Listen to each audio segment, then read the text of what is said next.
Moving on to number 6 is Kathy Griffin.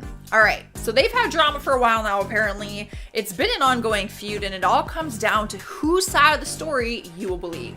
In 2016, she published a tell-all book called Kathy Griffin Celebrity Run-Ins, My A to Z Index. In the book, she dished out dirt on about more than 100 celebrities, and Ellen was one of them. She wrote, "I'm almost positive a certain beloved daytime talk show host once had me kicked out of a backstage dressing room at the Emmy Awards. I can't prove it, but this person, who has short blonde hair, has a mean streak that all of Hollywood knows about." But Ellen denies the story and says that Kathy is the mean one. Rumors were claiming that Ellen banned her from her show, but Ellen spoke about it during the interview and said, "I didn't ban her from the show, because first you have to be on the show to be banned." Shots fired. Ellen is sassy. At number 5, A$AP Rocky. Travis Scott's unnecessary beef with Meek Mill isn't the only feud that the rapper has had, though this next one I'm going to tell you about was much bigger. Travis has been pretty aggressive with A$AP as well, and this apparently started all the way back in 2015. When arriving at an event, Travis was getting out of his car and a fan mistakenly called Travis A$AP, and the rapper reacted by lunging at the fan. He was quick to react, and this clearly upset him, but this comparison to A$AP ended up triggering Travis again the following year when he was accused by one of A$AP Mob of copying their crew's style. And as you can imagine, that just fanned the flames. I know that there have been celebrities who have had beefs with other people, but the way that these two have gone on and the way that Travis reacted towards that fan once again suggests that he has an aggressive side which could tie into the mob at his concert. Before we carry on talking about Travis Scott's actions, let me first take a moment to ask you guys to leave a like on this video and subscribe to see more videos like this one. At number 4, Shane Morris. One argument that people have been making in regards to Travis Scott's festival incident is that the rapper should have stopped the show when he saw things were getting out of hand, and that he should have cared more for the fans who came to support him. But it seems as though Travis not caring for the well-being of others might not be anything new, because he was exposed recently for allegedly leaving someone for dead. Travis's ex-manager Shane Morris spoke out against the rapper, claiming that he was left for dead after having a seizure. Speaking out against the rapper, Shane said, quote, "Travis Scott is the worst person I worked with in my entire career in music. 8 people are dead and hundreds more injured after Travis Scott's callous, reckless behavior at Astroworld, and I hate to be the one saying this, but I saw this coming and I tried to tell everyone.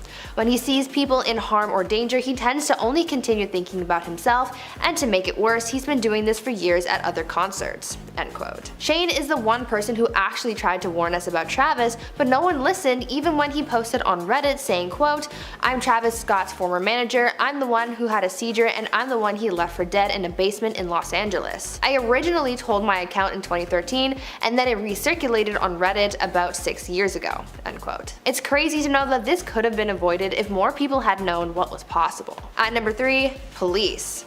Now obviously this isn't a celebrity, but I thought it was important to include it on this list because it was a very important and very serious warning that Travis received but elected to ignore. It turns out that Travis was actually warned about the number of people in attendance at his music festival. The Houston police chief actually visited Travis in his trailer before the show to talk about his concern with the crowd size at the rapper's concert. Clearly, Travis didn't take this warning into consideration, and as a result, many people got hurt. 8 people passed away that night and hundreds more were injured after the crowd tried to surge onto the stage where Travis was performing. According to reports from people who were there, the crowd started to compress against the front of the stage and people started getting crushed. Once people started to get knocked down and fall unconscious, this created even more panic, and as a result, more people got hurt. The fact that the police warned the rapper about the crowd and nothing came of it shows that this was an irresponsible decision that cost people their lives. At number 2, we have Busy Phillips. Busy Phillips was one of the people who came forward with allegations against James after they worked together on the 1999 TV series Freaks and Geeks. She described the experience as a nightmare and claimed that he was a bully on set, once pushing her to the ground. She recalls the time that she was instructed to lightly hit him on the chest for a scene, and that James broke character and attacked her, grabbing both of her arms and screaming, and tossed her to the ground. She landed on her back and had the wind knocked out of her. After that moment, the two of them had dislike for one another throughout the rest of the filming process. She revealed that no punishment was ever given to him and that he got away with it because he called it part of his method acting process. His anger would sometimes turn physical, and the actress says he bullied her on and off set despite having to play his girlfriend throughout the series. And finally, at number 1, Kylie Jenner.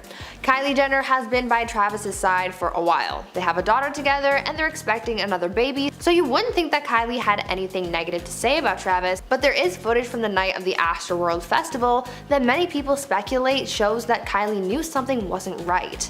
Kylie has spoken out about the events of the festival, and seeing as she was there when everything went down, people looked to her for a response. Kylie said that she felt bad about what happened, but in footage from that night, Kylie was seen looking really concerned, suggesting that it was almost a warning that something bad was going to happen. Kylie was in a tent in the middle of the crowd watching the show, and even though everyone else who was with her was hyped up, Kylie looked to be feeling a little different as she stood there still with her hands clasped in front of her. Not really the type of body language that you would expect from someone at a concert. People said that Kylie looked nervous or sad, and this might have been before other people started noticing what was going on. It could have been a last-minute warning sign that things were about to go down. What do you guys think though? Let me know your thoughts down below. In at number 10, early fame. James Corden revealed that he had to actually have therapy to stop being a brat after he became intoxicated by fame for the first time. Even as Gavin and Stacey co-star Rob Brydon had to step in and tell him off for his rude behavior while on set. Rob recalls saying, "Look, this is a bit awkward to say, but I'm just hearing these things about you, and you've got to know that the way you behave has an effect on people." Which is bizarre because the whole reason that he wrote this show for himself to, star in was because that he was sick and tired of people being rude to him over his weight and many other things. So to just turn around and be rude didn't really make sense. In at number 9, fake driving. Once transitioning from comedic actor to late night host, James had to come up with some new games that would keep his audience interested. It's a simple concept, but something that is at the very least relatable to most audiences, other than having a giant celebrity in your passenger seat, that is. Well, it turns out that the whole thing is a sham and a cheap way to trick their audience. A tweet went viral showing that James Corden doesn't actually drive the vehicle during the show, but rather has it being pulled around on a trailer. They're doing carpool karaoke. That is so funny. Hey, Bieber. Justin Bieber. Oh my god. And James Corden. Ah, that's so great. In at number 8, Fight Club. The second rule of Late Late Show Fight Club Look, is James. The first and the second rule of Late Late Show Fight Club is I am not doing Late Late Show Fight Club. Okay? Even though James Corden had an excellent opportunity to chat with Edward Norton, he ruined that chance by trying to do some weak comedic version of Fight Club, using his own writing staff. Right from the start, you can tell that Ed just doesn't want any part of this, and why would he? Fight Club was a great film, but it's one of the many that the actor has been a part of. Plus, he was there trying to promote a new movie, so why waste time on something like this? Although James still isn't getting it until Norton tells him that there are better ways of expressing masculinity. All the guy wants to do is talk about his film Motherless Brooklyn, which he not only starred in but also directed and wrote. But no, James wants a Fight Club parody sketch. Okay, what a waste of a guest. In at number 7, Tomi Lahren. When President Trump decided to shut down the government in 2018 to force Congress into paying for his border wall with Mexico, many celebrities spoke out against him. Although one defender was conservative commentator Tomi Lahren, who wasn't happy with what Cardi B had to say about the matter. In a tweet, Tomi mocked Cardi B and said, "Looks like Cardi B is the latest genius political mind to endorse the Democrats. Ha, keep it up, guys." In response, Cardi said, "Leave me alone, I will dog walk you," which basically means she'll beat her up somewhere. And instead of backing off though, Tomi doubled down with her comments and said in response, "I'm sure you would, still doesn't make your political rambling any less moronic." Now, I don't like Tomi Lahren at all, but politics is her field, whereas Cardi B didn't exactly know what she was talking about, and this became evident when she started tweeting about her tax dollars going to pay for people's insurance. In at number 6, distracted hosting. While hosting the Glamour Woman of the Year Awards, James got himself into a now famous argument with Patrick Stewart. Apparently while hosting, he looked completely disinterested and many felt that he gave off an attitude like he was better than the event. Plus, while recipients were accepting their awards, there was James just standing off to the side texting during a live awards show. So when Patrick Stewart came on stage, he decided to confront James over his rude behavior. But because some people had noticed what James was doing, Patrick seemed to be the rude one in this interaction. Although in retrospect, he was a hero ahead of his time. Take a look at this awkward exchange and keep in mind that this was 10 years ago. No, seriously, go on. Okay. No, go on. You can see my belly, and we can all see you dying right now. Let's go for it. Here we go.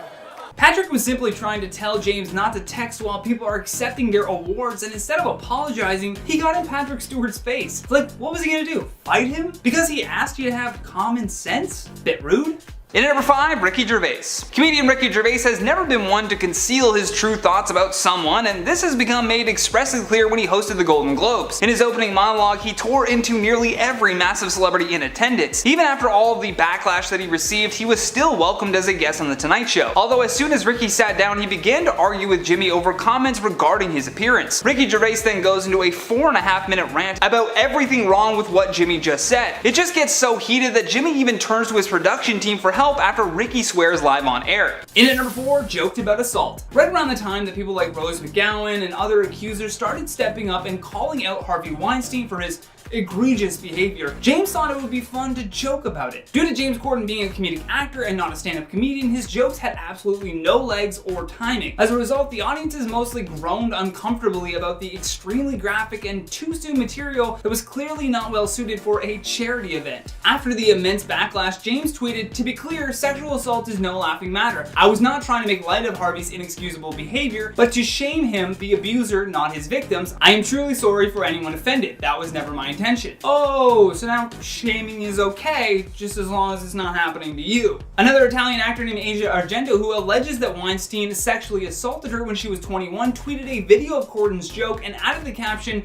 "Shame on this pig and everyone who grunted with him." I'm sorry if I mispronounced your last name. In at number 3, Kia. Rapper Kia, who is best known for her one-hit wonder from 2002 called My Neck, My Back, has also had her fair share of issues with Cardi B. In 2017, during a segment on her web series called The Queen's Court, she apparently had viewed a video of Cardi that made her lose all respect for the rap star. Although she didn't reference what exactly the video was, music blog Hip Hop Lately quotes her as saying, "She looks like the ring in the tub after 10 people done bathed in it. Y'all know how the ring around the tub looks when everybody in your family bathed in it and nobody decided to wash it out and they keep jumping in it. That's how she looked in that video." Apparently the comments came shortly after hackers had released a video of Cardi in the nude from her husband Offset's iCloud account. Although Kia doesn't exactly have the same star power that she once did, so I really doubt that Cardi B is losing any sleep over those comments. In at number 2, hates his fans. Going back to that disastrous Reddit Ask Me Anything post that he made, we have countless people who were once fans of James claiming negative interactions with the host. One Redditor mentioned the time that he saw James Corden filming the UK game show A League of Their Own, and while other stars were polite and engaged with fans, Corden couldn't have cared less. It's a bit of a long post, so I'll just point out the most egregious examples. The Redditor writes, "James came in for a brief moment, someone asked politely for a quick picture, and he abruptly said later, and then left to his changing room for the rest of the night," which means they never got the photo. Then they closed it off by saying, "Seeing him like that made me realize everything you see of his on TV is a complete persona, and really his natural personality is just a complete self-entitled," and that's a word that I'm not allowed to say on YouTube. So,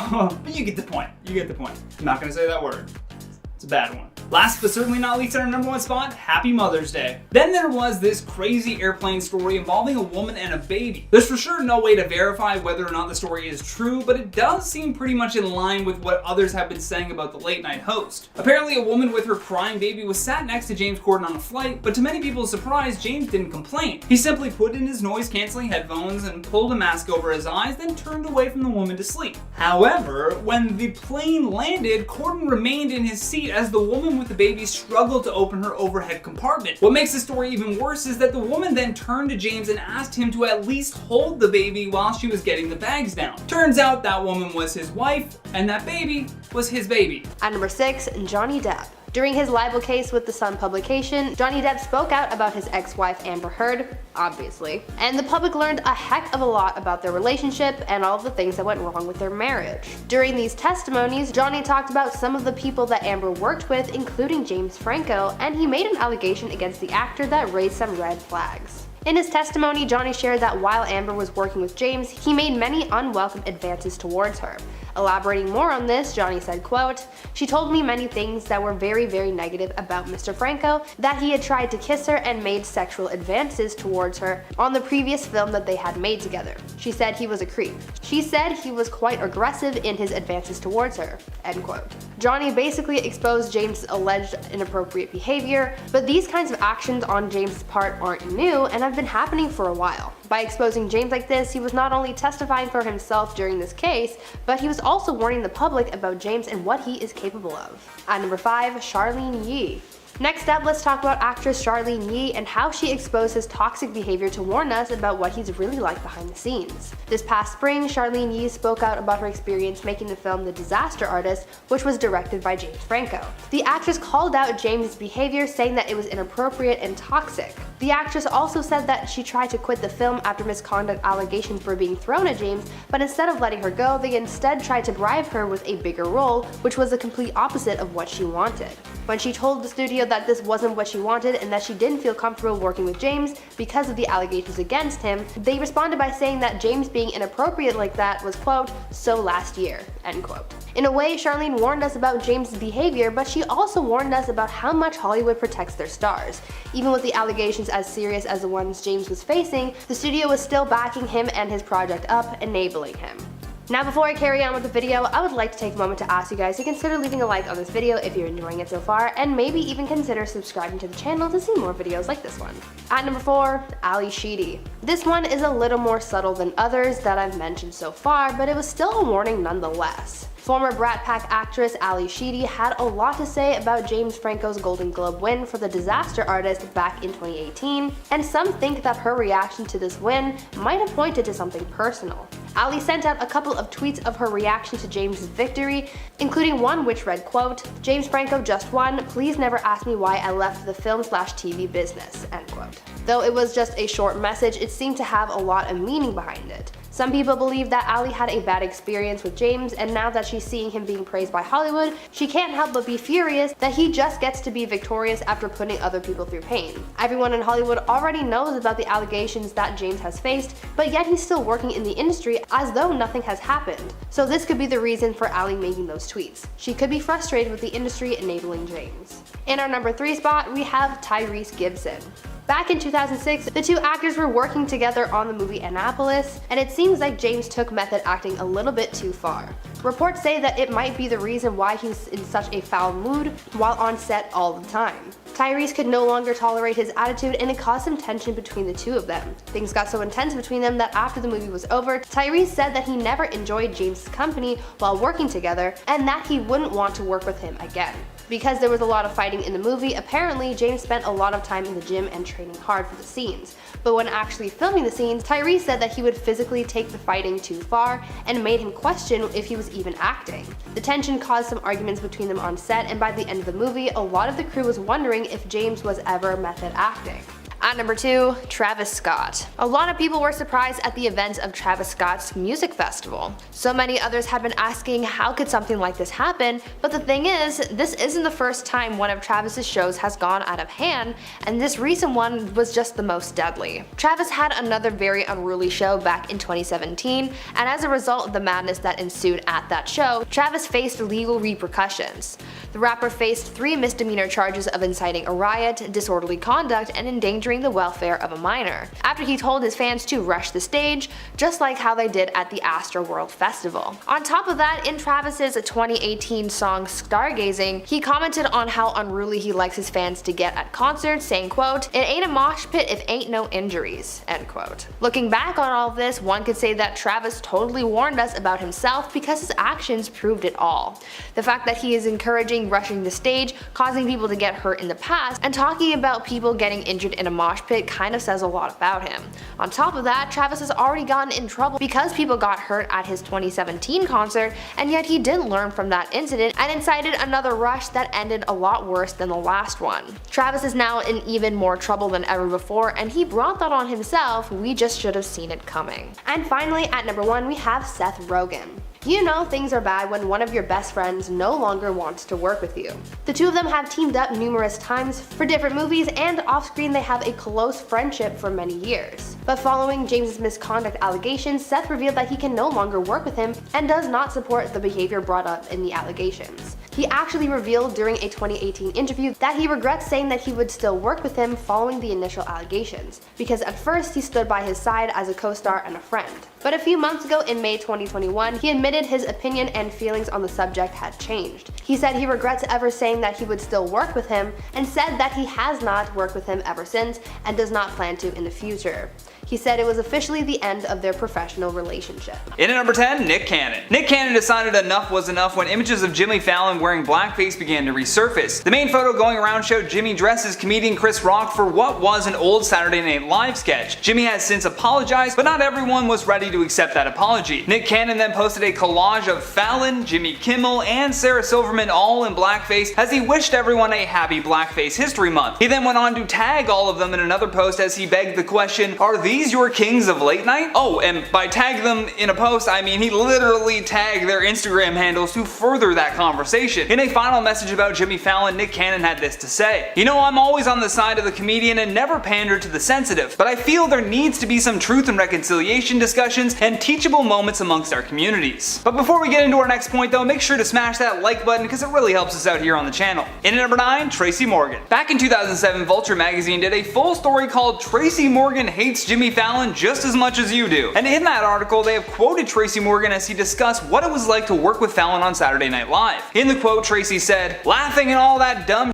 shit he used to do, he wouldn't mess with me because I didn't fucking play that shit. That's taking all the attention off of everybody else and putting it on you. Like, oh, look at me, I'm the cute one. I told him not to do that in my sketches, so he never did." Some people may have viewed Jimmy's laughter as a sign of nervousness, or perhaps he thought the sketch was just so funny that he couldn't keep a straight face. However, with this direct quote from someone who worked alongside him, it's become clear that the laughter is more for attention than anything else. I mean, we can't fault him for wanting more attention on a show that is widely known to be super competitive within their own ranks. The stories about Saturday Night Live cast members backstabbing each other to get their sketches on air is endless. And it turns out Tracy Morgan wasn't about to have Jimmy steal any of his spotlight. In at number 8, Shawn Mendes. So far, singer Shawn Mendes has had 2 appearances on The Tonight Show with Jimmy Fallon, and we're not sure why. Nothing against Shawn, but that first appearance was very awkward. Shawn first appeared on the show back in 2016 and came on to help Jimmy with singing songs on the spot. Unfortunately for Shawn, Jimmy gave him a late cue to start singing, which made Mendes look extremely unprofessional and completely out of his element. Even though that wasn't the reality, it certainly came off that way. In at number 7, against his writers. When James Corden decided to do an Ask Me Anything on Reddit, it could not have backfired any worse. One of his producers named Jack Allison had made a tweet in regards to how poorly James had treated his writing staff, which was included in the litany of complaints made against the host. Jack tweeted, "I'd like to state once again for the record that I went to a WGA meeting for only late night writers, and James Corden showed up without any of his staffers to advocate for a lower pay grade for late night writers." Now, James tried to refute his points, but honestly, his Twitter replies aren't even worth showing here. He basically called his own producer a liar and stated that he cared about his writers while simultaneously arguing for lower pay at the Writers Guild of America meeting. In at number 6, Don Rickles. Comedian Don Rickles was an absolute legend, famous for being able to humiliate an entire room of people just by himself. Doesn't sound that impressive, but writing good roast jokes can be very difficult, and this man was able to think of them on the spot and deliver it with ease. This moment he has with Jimmy Fallon can be very telling though, as Don Rickles showers Jimmy with compliments before arriving at the conclusion that he has never liked the late night host. Rickles has been appearing on The Tonight Show since Fallon was in diapers, so the moment that he was on the show, he took complete control and warned us that Fallon carrying on the show may have been a bad idea. He said he was great at impressions, but then mocked the size of the audience, and this was pre-COVID. He also mentioned that Jimmy should enjoy the show while he has it because it's probably not gonna last. In at number 5, Asian Doll. Music is subjective, and so obviously people will have different opinions on who their favorite artists are.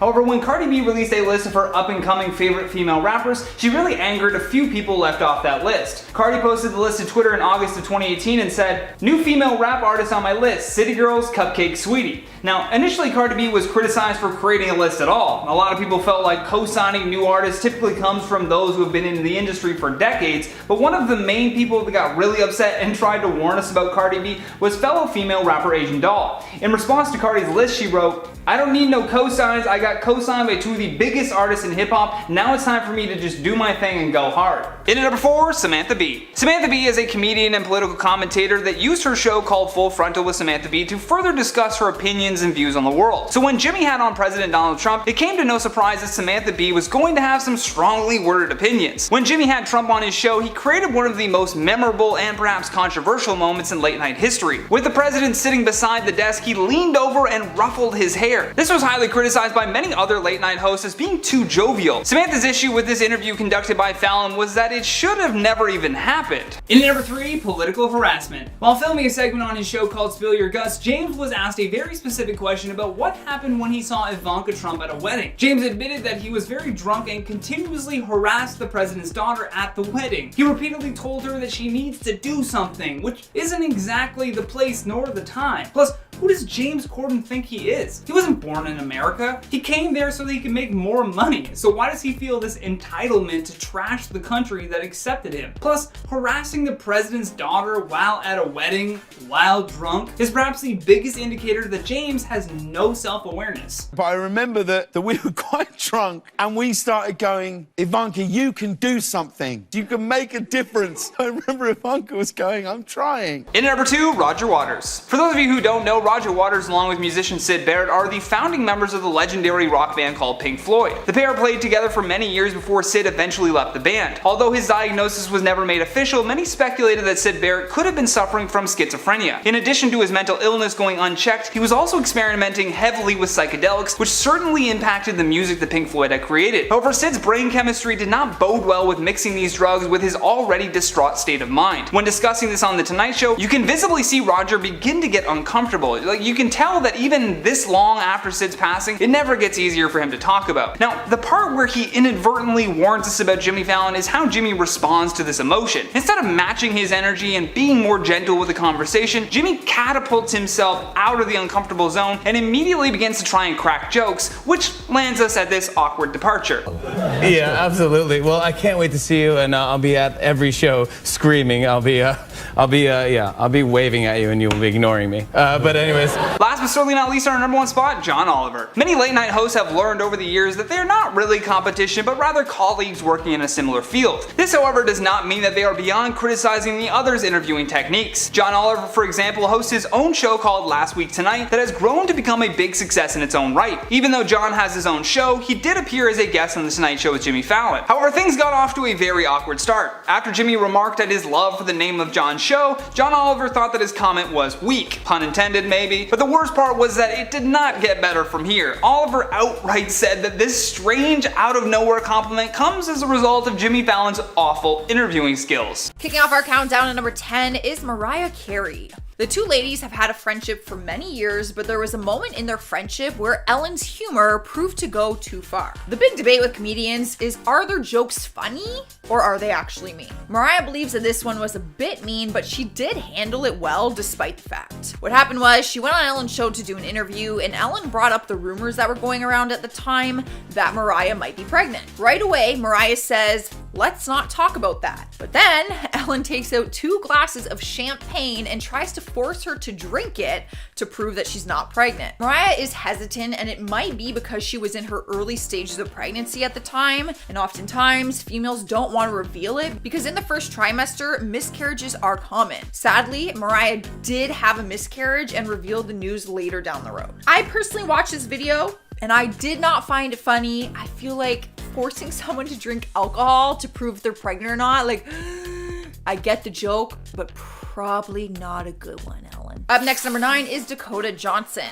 Back in 2019, the actress sparked a fire on the internet after she went on the Ellen Show for an interview. The two of them have had this ongoing debate on whether or not Ellen has been invited to Dakota's birthday parties. In 2018, Dakota admits that she didn't invite Ellen because she didn't know that she would want to be invited. So she invited Ellen in 2019, but Ellen didn't show up and gave no explanation. But when Dakota went on her show, Ellen called her out and said that she didn't invite her to her birthday party again. The tension was super awkward to watch, I'm not gonna lie. And Dakota says, actually, no, that's not the truth, Ellen. Ask everybody. Ask Jonathan, your producer. Ellen's producer, live, ends up confirming that she was invited and didn't go. You can tell that Dakota was not taking Ellen's this time and was making sure that everyone knew that she was invited. Not sure why Ellen was trying to make it look like she wasn't, but the whole thing was super, super awkward. Like, I wish they could have just removed that whole part from the interview. Swiping the number 8 spot is Mark Ruffalo. You're probably wondering what the hell kind of beef he has with Ellen. It all just seems very random, not gonna lie. And it kind of is. Remember when the world went to a frenzy because Ellen was sitting with George Bush at a Dallas Cowboys game? She received a ton of hate for it, but did a monologue on her show where she said that they are friends despite their different beliefs. Like she always does, she spoke about kindness and said that she chooses to be kind to everyone. But Mark didn't agree with that and let his feelings out in a tweet. He wrote, "Sorry, until George W. Bush is brought to justice for the crimes of the Iraq War, including American-led torture, Iraqi deaths and displacement, and the deep scars, emotional and otherwise, inflicted on our military that served his folly, we can't even begin to talk about kindness." Clearly, he does not agree with Ellen's decision on who she chooses to have in her friend circle. Rolling into number 7 is Kelly Ripa. She was one half of the morning show's favorite couples. Her and Michael Strahm were co-hosting Live with Kelly and Michael from 2012 to 2016. But then Michael suddenly announced that he was leaving the show to join ABC's Good Morning America, and his relationship with Kelly began to crumble.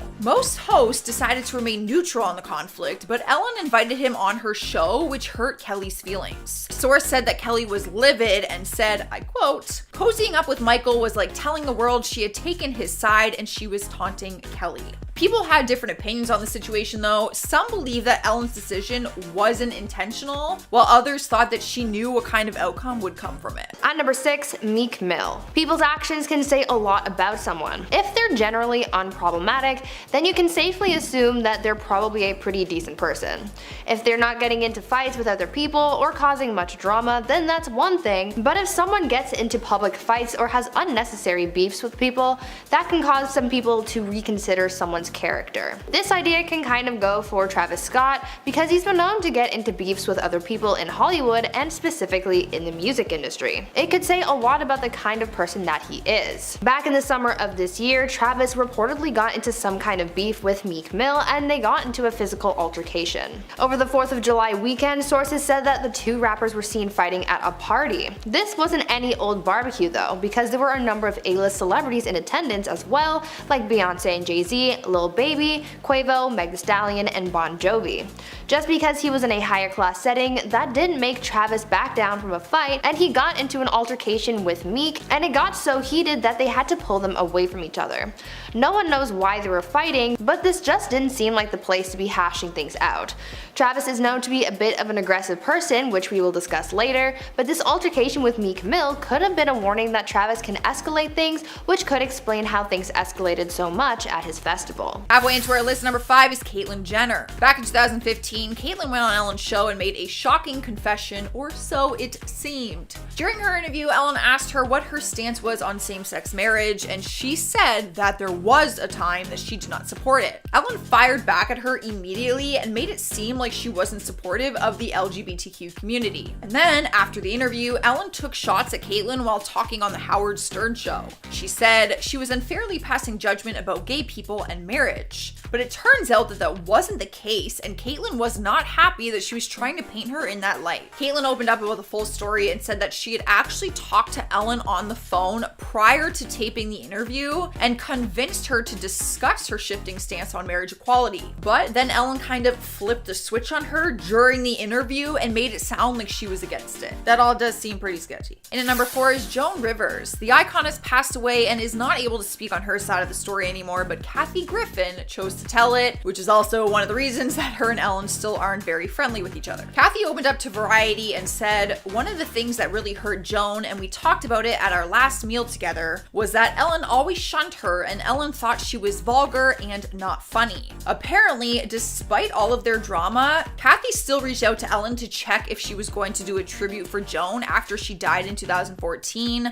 but claims said that Ellen did not want to. Kathy finished her story by saying that she wished Ellen would have celebrated her more because she has such an incredible platform, and Joan was the one who broke the glass ceiling for women talk show hosts. So she should have gave like a really nice tribute to her, is what most people believe. Coming into number 3 is Nikki Tutorials. The YouTuber went on Ellen's show for an interview earlier this year and was quick to go on the internet and start sharing how bad her experience was. Like Ellen, Nikki's also a big influence in the LGBTQ community after coming out as transgender on her channel. Before her interview, she gushed online about how excited she was to go on the show because she was a big fan of hers. But after the airing, she said that Ellen didn't even say hi to her before going on stage, stage and said that the whole experience just felt very cold and distant. She also admitted that she didn't even have a place to go to the bathroom, claiming that the closest bathroom to her was reserved for the Jonas Brothers and that she was not allowed to use it. I feel like that's kind of illegal. Where was she going to the bathroom then? Swiping the number 2 spot is Susan Sarandon.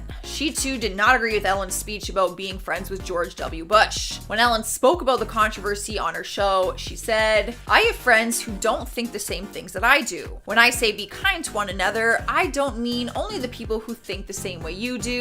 I mean be kind to everyone." Susan tweeted a response and posted a quote from Out magazine saying, "But missing the point entirely, DeGeneres framed the issues as simply a matter of her hanging out with someone with different opinions, not a man repeatedly accused of being a war criminal." Clearly, I just think that everyone's gonna have their own opinion on that situation. If Ellen can pick and choose if she's friends with George Bush or if she's not. Yeah, I feel like that everyone's gonna have a different opinion on that. And I'm gonna keep mine to myself.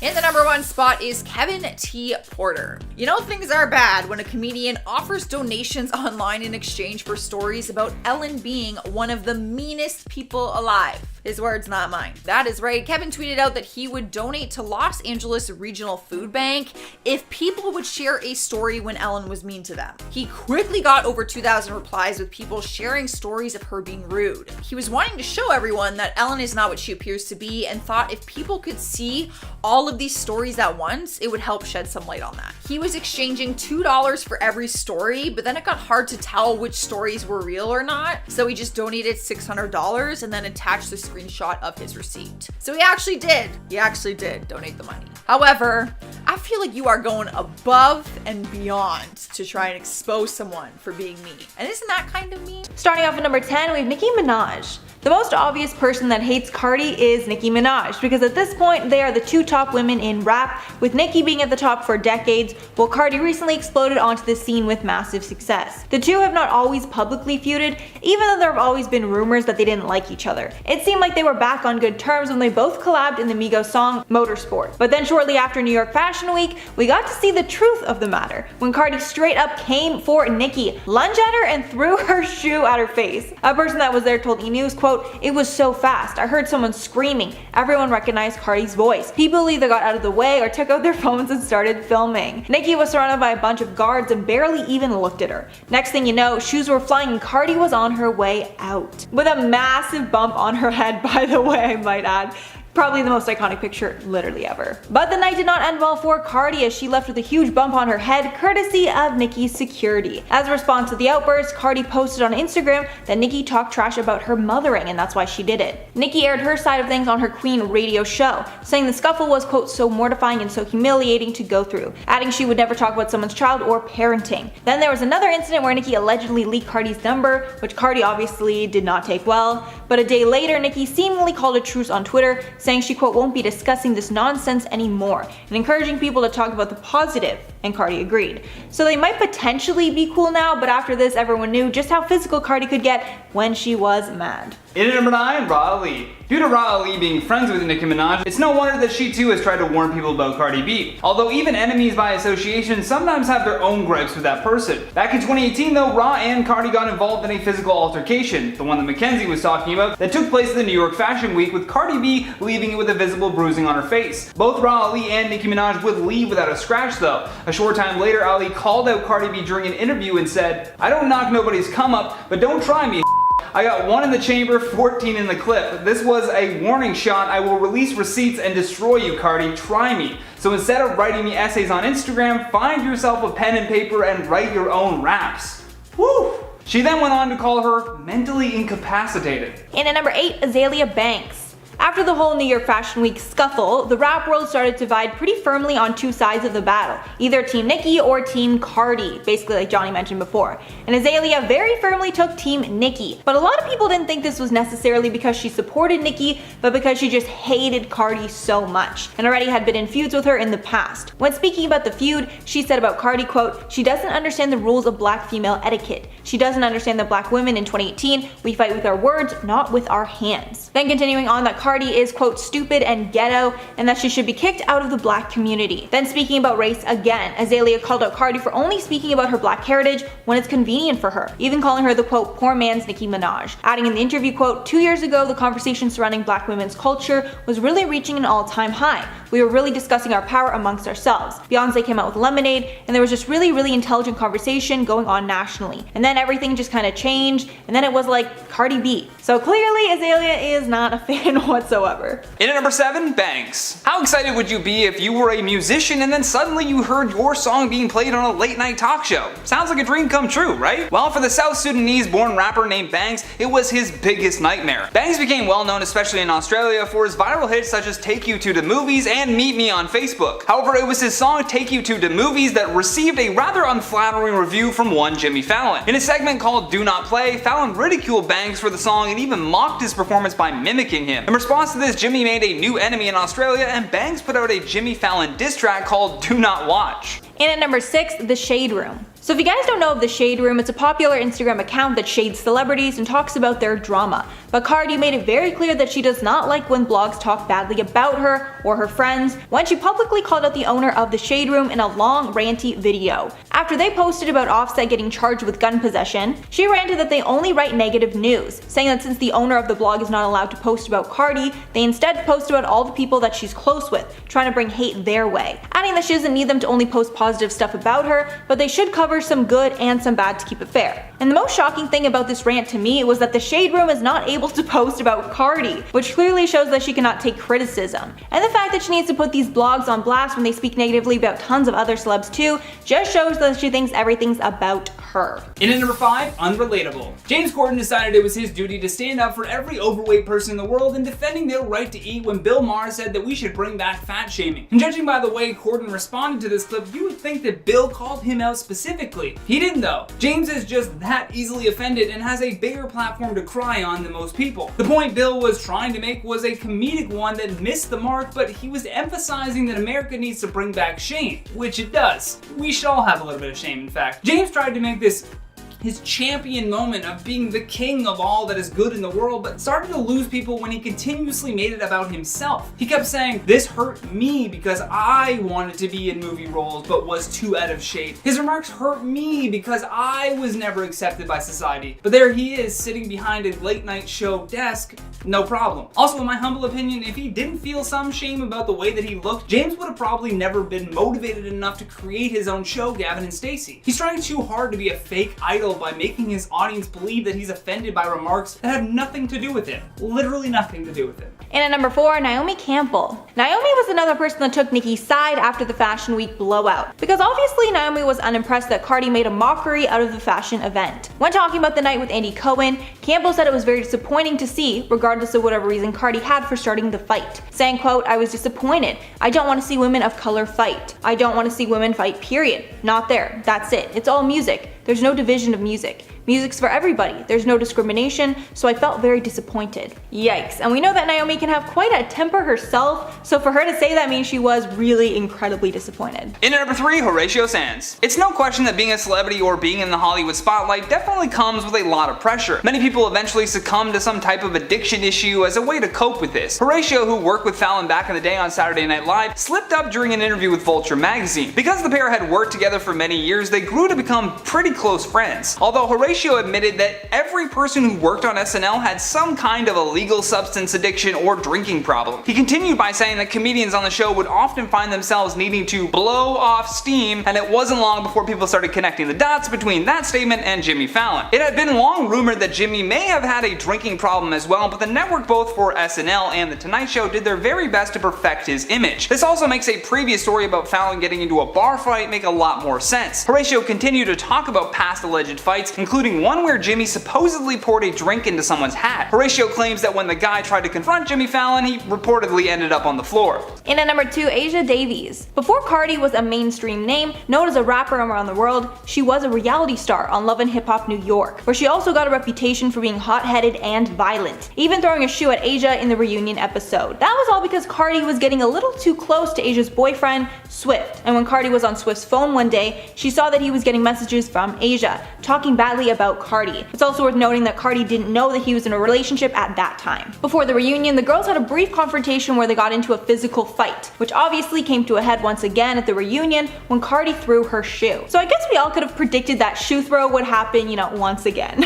Last but certainly not least, coming in on our number 1 spot, Funkmaster Flex. Funkmaster Flex is an American DJ, rapper, record producer, and host of New York City's Hot 97 radio. And if there's one thing he's famous for though, it's his hatred for rappers who don't write their own lyrics. He even infamously threw shade at Cardi B's lyrical credibility on Instagram Live in April of 2018. In the IG Live, Funk Flex explains that Cardi's Bodak Yellow was written by a ghostwriter. He goes on to say, "For you Cardi fans, I don't care what her opinion is about anything when you don't write your own shit. I don't care, I don't. Cardi's consistently getting somebody else to write her shit." He then went on to say, "I can't stand rappers who don't write they shit. What did we learn today, boys and girls? Write your own shit. And when your shit gets funny, don't go on the gram and turn your comments off, and don't fire your management as soon as you get to the right place." That was a lot of beeping, and I'm sorry. Although to be fair, I don't believe that it has been proven that Cardi B has ghostwriters, but at the same time, I also wouldn't say that it's impossible.